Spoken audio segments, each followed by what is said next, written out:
Hi, I'm Faith Nolan, and I'm the Local 1000 East Coast representative. So I'm on the board, and I'm also on the Diversity, Equity, and Inclusion Committee. And I'm here to just talk a little bit about diversity, equity, and inclusion. We talk about Indigenous rights, as we've seen through the pipeline going throughout the United States and throughout Canada, the displacement and the destruction of the land and of the people. And this is something that when we acknowledge the traditional territories on Turtle Island being all of North America, that we have to stand in solidarity with, because we need water. We need clean water. We need clean air. We need clean soil to live as human beings. So diversity, equity, inclusion is an incredible beginning point to start to acknowledge those things, and to build a world not based on division, because that's what we have. We have division. What are reservations? Are divisions, and we need those divisions to disappear so that we can have equality and justice and equity. The other thing I think we talk about when we talk about diversity, equity, and inclusion, we're talking about women. Women still in Canada only make 80 cents on the dollar. The amount of patriarchal sexism, the division, the misogyny, the division between male and female roles has created social and economic inequality. And again, that's the social justice issue.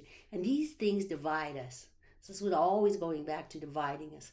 And the other thing we want to talk about when we talk about our diversity, equity, and inclusion, we're talking about two-spirited, lesbian, gay, bi, trans, queer, intersex people who have been denied their rights, our rights, as equal citizens.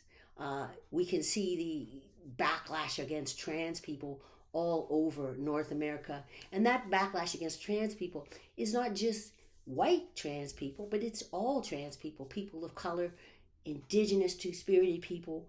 These kinds of things create division and hatred. And why? Again, this is the one thing that's going to tie it all together. We talk about the Black Lives Matter movement. We know still that the incredible amounts of social justice and inequality that exist within our black communities, where black people are still living in ghettos, still making sometimes 60 cents on the dollar, for the most part, and not receiving the same school systems, even the busing systems. How much has really changed since the end of slavery or since the civil rights movement? Has the economic inequality dissipated in any way? No, it's growing more and more for black people and poor white people, obviously. This is something that we have to address. And when we talk about land rights, whether we're talking about the rights of people to have land in Palestine or in the Congo, or we're talking about the rights of people to have land in Brazil, where everywhere in the world, the rights in North America, Turtle Island, do people have the right to be on land? Right? Then we talk again, let's talk about homelessness. That brings in the homelessness. Do people have a right to be on the land? Do birds have a right to fly in the sky? Do people have the right to eat? Again, we're going right back to diversity, equity, and inclusion. This is why this committee is so important. The other thing we talk about is disability, physical disabilities, mental health, how these things, how the pandemic has affected so many of our members and people in general, because we are the people in general. We're musicians, but we are mothers, we are fathers, sisters, daughters, we are workers, we are the union. So disability is a major issue, and more people, as cutbacks we see in healthcare as well as education. But the cutbacks in healthcare mean that more and more people, as you get disabled, you have mental health, on the streets. Again, increasing homelessness, increasing pain, needlessly, while the money goes towards the war. And that's why that ties in for each and every one of us. There's money for the war, but there's no money for the poor. We need to change those things. So we're looking at how many people, like in Oakland, I was reading the article about Oakland, was people were growing their own food in their front gardens and sharing it. The grocery stores didn't like that. They made it against the law to have these home gardens and sharing food. Why? To create more division. So what's this division all about? The division is about lack of solidarity. And what does solidarity mean? When I say, and others have said, what hurts one of us hurts all of us, what I'm talking about is food, housing, jobs, racism, anti-immigrant sentiments, because we are on this planet together.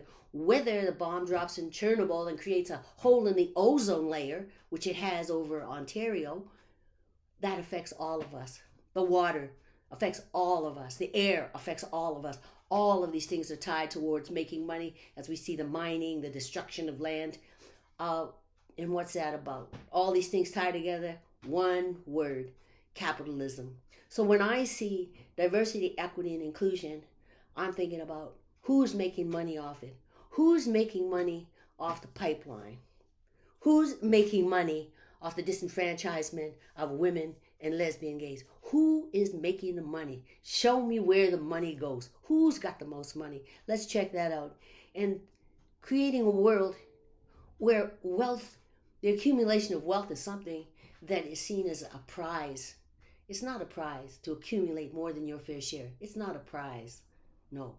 You got billions of dollars that you will never be able to spend. That's a crime.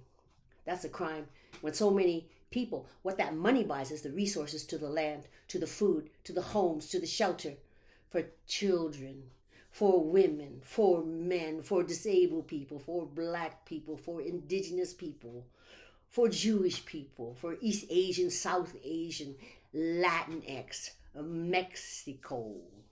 You know, we think about this whole global thing. It's all about who is making money off the exploitation. And I think that's directly what diversity, equity, and inclusion is all about. And we need, as a union, as musicians, to talk about those things, to write about things, because it's our lives that are being affected. And we need to have that solidarity. So I encourage everybody, join the Diversity, Equity, and Inclusion Committee, because the world that we leave behind depends on you. So thank you very much for listening to me.